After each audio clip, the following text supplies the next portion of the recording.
د ډیډ باډي میلاو شوه په سر باندې یو شاټ لګېدلی وروستو طرف نه. زمونږ چا سره څه دښمني شته نه څه زیاتې شته. او د ده غاړه کې د تماچې کاش هم ماشوم هلک دی په تماچه ټوپک نه پوهېږي په دې شی نه پوهېږي. ماښام مونځ یې مونږ سره کړی دی.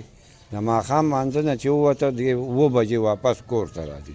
چې 7 بجې کور ته رانغې 9 شوې دی کې 8 بجې شوې. 8 بجو نه پس ما پلار له اطلاع ورکړه چې هغه هلک تپوس وکړه. نو چې تپوس یې وکړو نو هغې وي چې خو تللی دی مدرسې والا وي نشته. بیا جي مونږ رو یو خوا بل خوا ګرځېدو خو معلوماتو نه شو. دی کې شپه تېره شوه. چې سار شو سار مونږ ته اطلاع راغله چې د سیند په غاړه کې یو ماشوم مړ پروت دی. ستاسو ماشوم کور ته راغلی؟ مونږ وی نه جي. مونږ لاړو نو زمونږ ماشوم په خاورو کې پروت و او وینې پې تبېدلې وې او څڅېدې تې.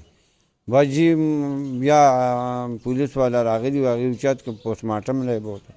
نه زمونږ چا سره څه دښمني شته نه څه زیاتې شته نه هم چا سره څه تکلیف رسولی. حافظ-e-Quran و اسکول یې وې او دغه حفظ سبق یې وې. نه چا سره څه لین شته نه چا سره څه دین شته. ماشوم هلک دی په تماچه ټوپک نه پوهېږي په دې شی نه پوهېږي. بسم الله الرحمن الرحیم. دا د پړانګ تاړۍ په حدودو کې موږ سره د یو ینګ هلک دغه چې کوم 18-19 سال تقریبا ایج دی یا مې بي 17 وي د هغه مرډر ریپورټ شو او دې هلک مخکې په مدرسه کې سبق ویلو. بیا واقعیت دغه شانتې شو چې د ډیډ باډي میلاو شوه په سر باندې یو شاټ لګېدلی وروستو طرف نه او د ده غاړه کې د تماچې کاش هم و خو کاش کې دننه تماچه نه وه او هغې کې کالتوس وغیره یا میګزینز وغیره ورسره وو. په موقع باندې یو خول برابر شوی دی یو ګوله لګېدلی دی.